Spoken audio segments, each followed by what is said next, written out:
Er zitten heel wat mensen in de zaal en er komt er een in het zwart gekleed met een wit lepkeveur en hij roept het hof.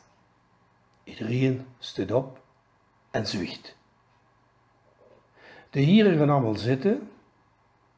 Dan doet de middelste, dat is de rechter zeker, die doet een boek open en hij zit heel plechtig. Het Openbaar Ministerie versus beklaagde OI. Zitting nummer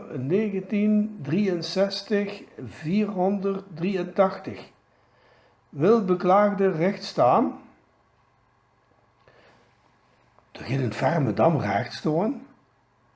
Een met lang blond haar, lippenstift, enfin, een schoon madam. Dat zal er zeker zo wel een zien, denkt iedereen.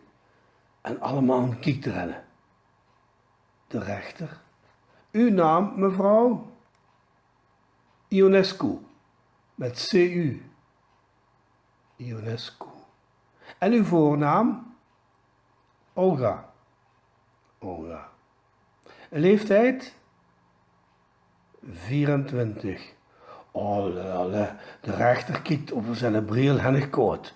Uw echte leeftijd? Zeg, zegt die madame. 36.